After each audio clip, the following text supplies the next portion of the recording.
कहानी शुरू होती है और हम एक लड़की को किसी आइसलैंड पर परेशानी की हालत में देखते हैं। इसके आगे हमें नहीं बताया जाता है वो यहाँ तक कैसे पहुंची। वे लब पीछे की कहानी जानने के लिए हमें चलना पड़ेगा पीछे। हम चार लोगों को देखते हैं जिसमें से एक आदमी मिलियनर है। चारों एक आइसलैंड पर जा रहे हैं, वहाँ का फूड बहुत ही फेमस है। तभी हम वहाँ पे एक और आदमी को देखते हैं जिसका नाम मेमन होता है, जो कैप्टन के अंदर काम करता है। वो शिप से निकलने वाला होता है, तभी वहाँ पे उसकी गर्लफ्रेंड आ जाती है और उसे बताती है कि वो माँ बनने वाली है। लेकिन मेमन मना कर देता है और कहता है ये बच्चा मेरा नहीं है।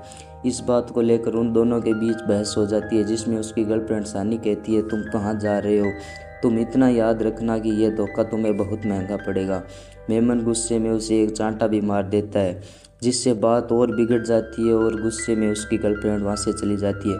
यह सारी घटना वहाँ पर खड़े सभी लोग देख रहे थे।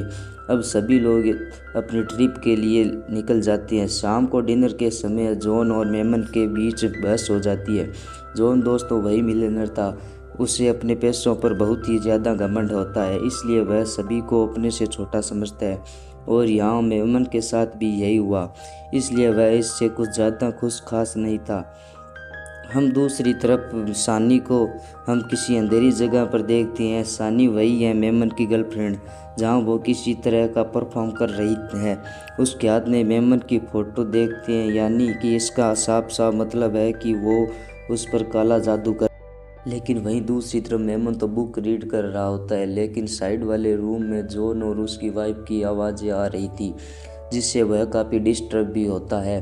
अब वह उन्हें मना करने जा ही रहा था, कभी उसके नाक से खून आने लगता है और यह हुआ था उसी कालू जादू की वजह से। लेकिन वह इस बात को इग्नोर करके सो जाता है।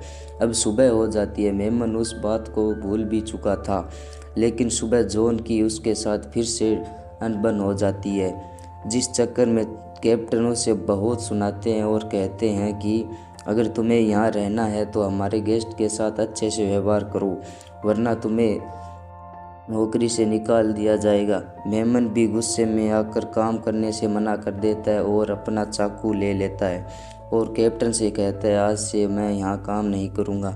लेकिन जाते जाते वो एक रुमाल फेंकता है जो जाके गैस पर लग जाता है और उसमें आग लग जाती है। उस समय कोई भी किचन में नहीं था, इसलिए किसी को इसके बारे में पता नहीं चलता। लेकिन देखते ही देखते आग वो इतनी बढ़ जाती है कि वो पूरी बोट को अपने चपेट में ले लेती है।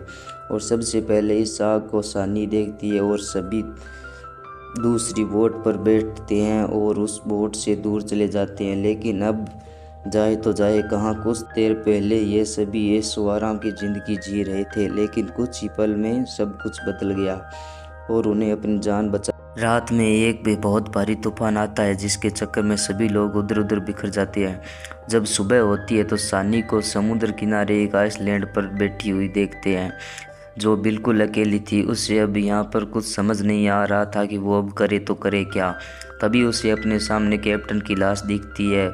उसे बचाने के लिए वह फ़ौरन उसके पास जाती है तो उसे पानी से बाहर निकाल के लाती है। लेकिन इतने में वहाँ पर मेमन को भी देखते हैं, मतलब वो भी बच गए। वहीं दूसरी तरफ दोनों मिलकर कैप्टन को बचाने की कोशिश करते हैं, लेकिन वो मर चुके थे। दोस्तों यही सच्चाई थी। लेकिन यहाँ सानी को किसी का साथ तो मिल गया था। अब वो सबसे पहले अपने लिए घर बनाते हैं, जो पास से लाई गई लकड़ियों से बना था, और फिर समुद्र में जाके कुछ मछलियाँ पकड़ के लाते हैं और इसे दोनों मिलकर खाते हैं। बोट पर भी मेमन के साथ सानी की अच्छी बोलचाल थी, इसलिए दोनों अच्छा टाइम साथ में बिताते हैं। ऐसे ही कुछ दिन बीत जाते हैं और दिन में मेमन सानी को स्विमिंग करना भी सिखाता है और मछलियाँ पकड़ना भी। लेकिन वो मना कर देती है क्योंकि उसे पानी की गहराइयों से डर लगता है, इसलिए वो अकेला ही चला जाता है और सानी के लिए मछलियाँ लेकर आता है। बीच में उसे जॉन पड़ा हुआ मिलता है। वो उसके पास जाता है और चेक करता है तो पता चलता है कि अब वो अभी जिंदा है, इसलिए वो उसे लेकर सानी के पास आता है। सानी उसे देखकर बहुत ही ज़्यादा खुश होती है और रोने लगती है। दोनों एक दूसरे से गले लगते हैं। यहाँ सानी मेमन की बहुत तारीफ भी करती है, क्योंकि अगर वह नहीं होता तो जॉन जिंदा नहीं बचता। अब यहाँ मेमन और सानी के बीच गहरी दोस्ती हो गई थी, जिसे देखकर जॉन को पसंद नहीं आता और उसे शक होता है कि इन दोनों के बीच कुछ न कुछ तो चल रहा है। लेकिन इस बात की खबर उन दोनों को नहीं लगती। जॉन उसके बारे में ऐसा सोच रहा है। अब दोनों वापस आते हैं और देखते हैं कि जॉन ने आग जलाई है। यह देखकर वो हैरान थे क्योंकि उन्हें यहाँ आग जलाने में बहुत ही दिक्कत हो रही थी।